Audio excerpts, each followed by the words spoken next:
बीते एक हफ्ते में अगर आपसे मिस हो गई हैं आसपास देश दुनिया की जरूरी खबरें, तो जानिए इस हफ्ते राजनीति की दुनिया में क्या कुछ घटा जिसने मचाया बवाल। आज के पॉलिटिकल रिकैप में मैं मानसी हूं आपके साथ on ABP live podcast. Chhattisgarh के पहले चरण और मिजोरम में चुनाव में 70% से अधिक मतदान दर्ज किया गया।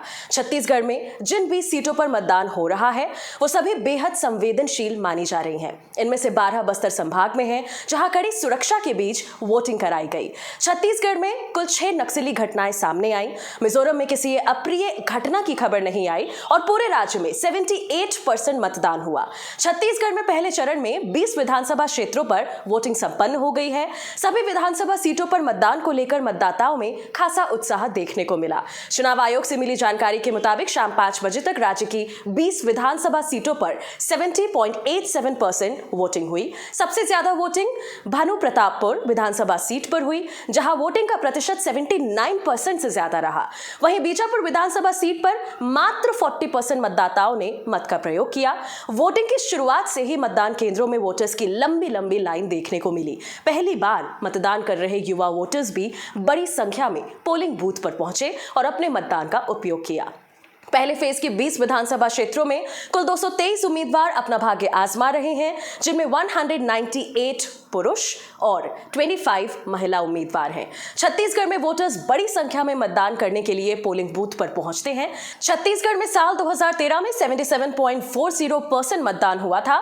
साल 2018 में 76.35% मतदान हुआ था। लेकिन अगर 2023 के पहले फेज की बात करें, 20 सीटों पर 70.87% मतदान हुआ।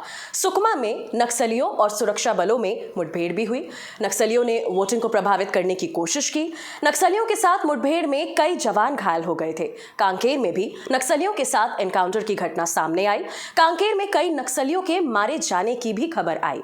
घटनास्थल से AK-47 बरामद की गई थी। बढ़ते हैं अगली पॉलिटिकल अपडेट की तरफ। बिहार के मुख्यमंत्री नीतीश कुमार ने जनसंख्या नियंत्रण पर बयान दिया तो बवाल मच गया। दरअसल नीतीश कुमार जनसंख्या नियंत्रण और महिलाओं को शिक्षा पर विधानसभा में बयान दे रहे थे, जिसके बाद उन्होंने कुछ ऐसा कहा कि बवाल मच गया। नीतीश कुमार ने कहा, आप लोगों को आदेश आया होगा कि मेरी निंदा करो तो मैं अपने उस शब्द को वापस लेता हूं, और आप जो भी मेरी निंदा करें मैं आपका अभिनंदन करता हूं। नीतीश कुमार बिहार विधानसभा में यह बता रहे थे कि जनसंख्या को नियंत्रित करने में महिलाओं की शिक्षा की बड़ी भूमिका होती है, लेकिन अपनी इस बात को डिटेल में समझाने के दौरान उन्होंने पति पत्नी के अंतरंग संबंधों के दौरान शिक्षित महिला के अपेक्षित बर्ताव जिक्र करते हुए ऐसे वर्ड्स का इस्तेमाल किया जिन्हें दोहराया नहीं जा सकता। देखते ही देखते नीतीश का बयान वायरल हो गया और उसकी चारों तरफ आलोचना होने लगी। पीएम मोदी ने मध्य प्रदेश के गुना में चुनावी रैली में नीतीश कुमार का नाम लिए बिना कहा कि किसी विपक्षी दल ने इसकी आलोचना नहीं की। उन्होंने कहा, इंडिया गठबंधन के बड़े नेताओं में से एक जो गठबंधन का झंडा ऊंचा रख रहे हैं और वर्तमान में सरकार को हटाने के लिए तरह तरह के खेल खेल रहे हैं। उन्होंने माताओं बहनों की उपस्थिति में राज्य विधानसभा में ऐसी भाषा का इस्तेमाल किया जिसके बारे में कोई सोच भी नहीं सकता। उन्हें इसके लिए शर्म तक महसूस नहीं हुई। केंद्रीय मंत्री स्मृति ईरानी ने भी नीतीश कुमार पर निशाना साधा और कहा, नीतीश कुमार इंडिया अलायंस के संस्कार का परिचय दे रहे हैं। गठबंधन को इसका खंडन करना चाहिए। कांग्रेस को नीतीश कुमार पर जवाब देना चाहिए। महिला को लेकर इस तरह का घटिया बयान दिया गया है। बिहार विधानसभा में बीजेपी ने जमकर हंगामा किया। इस दौरान नेता प्रतिपक्ष विजय कुमार सिन्हा ने कहा, नीतीश कुमार मानसिक रोगी हो गए हैं, वो राज्य पर शासन करने के लिए अयोग्य हैं और उन्हें इस्तीफा दे देना चाहिए। जेडीयू के राष्ट्रीय अध्यक्ष ललन सिंह ने कहा कि नीतीश कुमार के बयान में कुछ गलत नहीं है। उन्होंने कहा, नीतीश कुमार ने क्या आपत्तिजनक बयान दिया। हर आदमी जानता है कि बाल बच्चा शादी करता है तो वंश को बढ़ाता है। सीएम ने कहा, तो इसमें क्या विवाद है। जेडीयू नेता लेसी सिंह ने कहा कि सीएम नीतीश कुमार ने खेद प्रकट कर दिया, इसको खींचने की अब जरूरत नहीं है। उन्होंने कहा, नीतीश कुमार ने महिलाओं के सम्मान और विकास के लिए बहुत काम किया है। सीएम ने खुद इसको लेकर खेद प्रकट कर दिया तो इसको तिल का ताड़ बनाने की क्या जरूरत है। बिहार की पूर्व मुख्यमंत्री राबड़ी देवी ने कहा कि नीतीश कुमार के मुंह से गलती से निकल गया, अब नीतीश ने माफी मांग ली है, ऐसे में सदन चलने देना चाहिए। पूरे मामले को लेकर राष्ट्रीय महिला आयोग की चीफ रेखा शर्मा और प्रियंका चतुर्वेदी के बीच सोशल मीडिया एक्स पर जुबानी जंग छिड़ गई।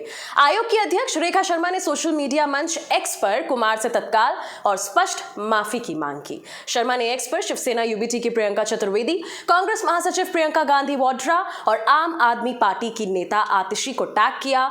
उनसे नीतीश कुमार की टिप्पणियों की निंदा करने और माफी की मांग करने का आग्रह किया। इसको लेकर ही प्रियंका चतुर्वेदी ने पलटवार किया। प्रियंका चतुर्वेदी ने कहा, मेरी प्रिय पक्षपाती राजनीति से प्रेरित मैडम, मैं महिलाओं के लिए इस्तेमाल की जाने वाली किसी भी भाषा की स्पष्ट रूप से निंदा करती हूं, चाहे मेरी राजनीति कुछ भी हो, भले ही वो किसी सहयोगी की ओर से की गई हो। मुझे यह भी यकीन है कि मुख्यमंत्री अपने शब्दों के इस्तेमाल पर दोबारा गौर करेंगे, माफी मांगेंगे।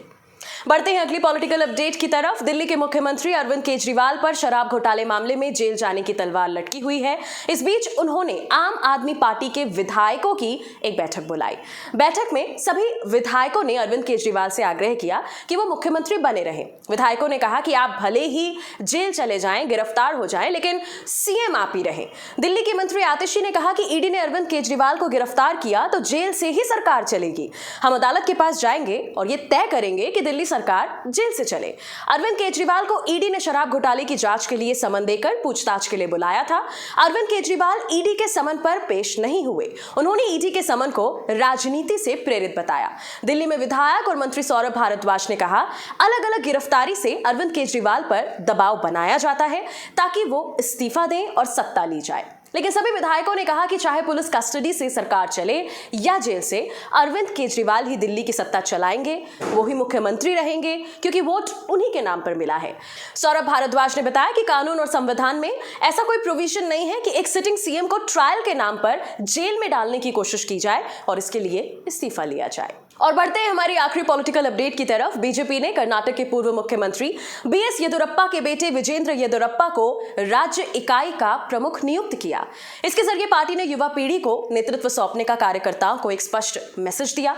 लेकिन बीएस येदियुरप्पा का कहना है कि उनको इसकी बिल्कुल भी उम्मीद नहीं थी। उन्होंने कभी भी नई दिल्ली में पार्टी नेतृत्व से इसके लिए नहीं कहा था। मीडिया रिपोर्ट्स के मुताबिक पूर्व मुख्यमंत्री ने विश्वास जताया कि विजेंद्र संगठन को मजबूत करने के लिए पार्टी में सभी को एक साथ लेकर चलेंगे।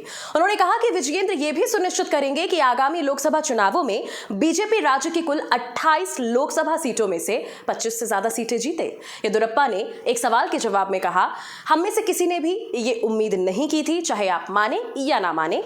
एक दिन भी मैंने दिल्ली में किसी से विजेंद्र को प्रदेश अध्यक्ष बनाने की पैरवी नहीं की। आप किसी से भी पूछ सकते हैं। फिलहाल आज के पॉलिटिकल रिकैप में इतना ही। मैं मानसी हूं आपके साथ ऑन एबीपी लाइव पॉडकास्ट।